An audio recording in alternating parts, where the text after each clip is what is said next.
Early morning call after a pleasant trip to Baja, quite a refreshing moment, and also time to think. Our late Queen, that's the Queen of England, who's sadly left us all now, once referred to a year as Annus Horribilis. Of course, that's Latin for a dreadful year. And for me, in a sense, 2024 has been particularly Annus Horribilis. When I first came here 10 years ago, I came with the excitement, the enthusiasm of a new life with someone who I believed was going to be there for me, alongside me, not as my slave, but as my companion, till I am no longer. But of course, none of us can prepare for the event of being told that they're now surplus to their requirements, to have to be humiliated on a daily basis, to watch another person on a phone invade my space. It is Annus Horribilis, and also because one has to be careful not to offend. But of course, doesn't that in everything go both ways? Does it not apply to all of us that we don't poop in our own bed? Fortunately, there's 4 adults in this house plus one on a phone. But the 2 that remain in my heart are young, youthful, and yes, a pain in the ass sometimes, but nevertheless supportive to me in their own funny way. Doesn't mean they don't tell me when I'm wrong, but they keep me connected to reality. And the reality is that I'm here, that I'm trying to make each day a happy one for myself. And moments like going to Baguio yesterday, as I went up the hill in an air-conditioned bus, looking out the window at the clouds dancing on top of the mountains, and in some cases concealing what was below, maybe a small township, maybe just a few homes, what appears to be almost rainforest as we go up the hill to the big city of Baguio. Why did I go there? 2 reasons. One, I just wanted to refresh my mind, to give myself a chance to reflect.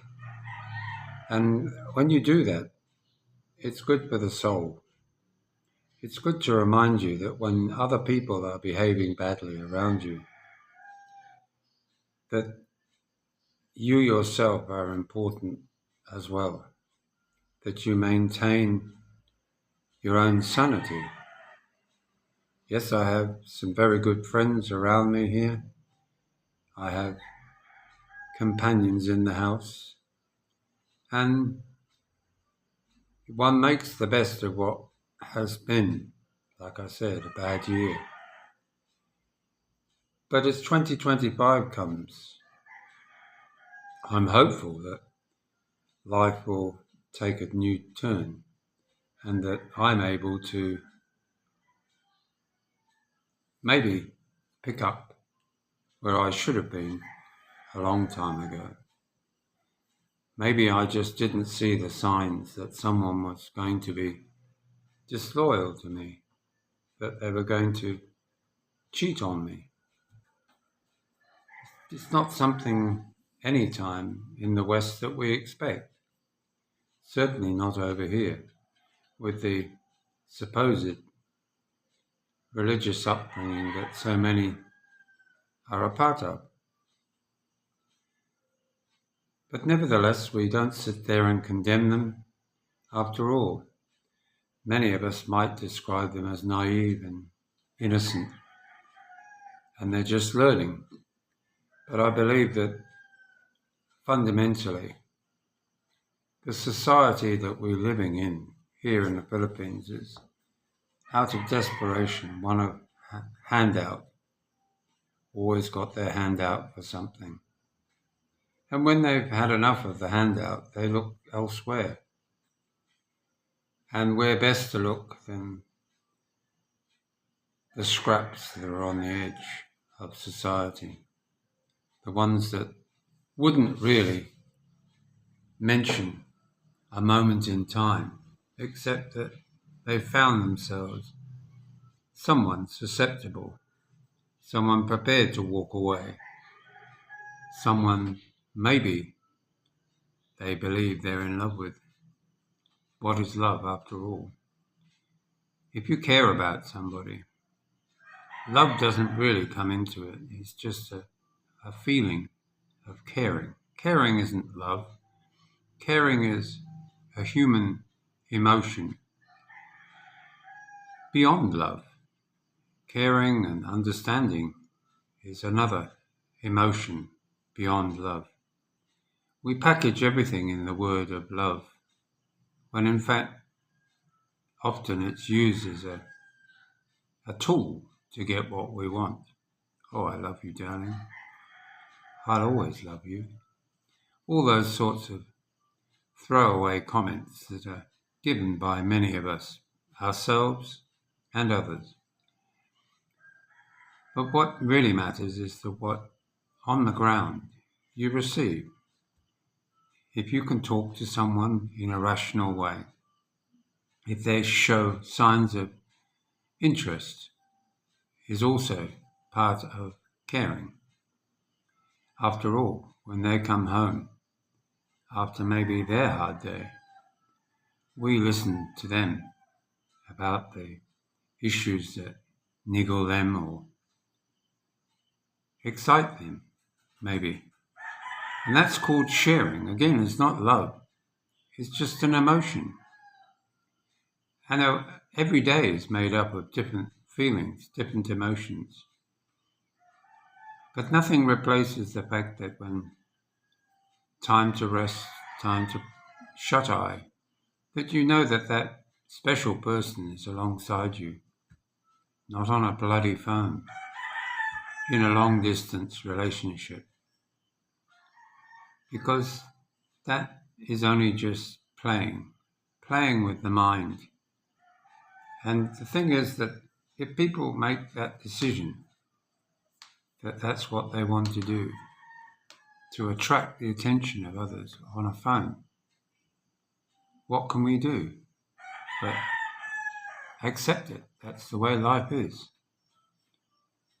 But nevertheless, what does life hold? Less than a week now, and Christmas is upon us. That will be an interesting event.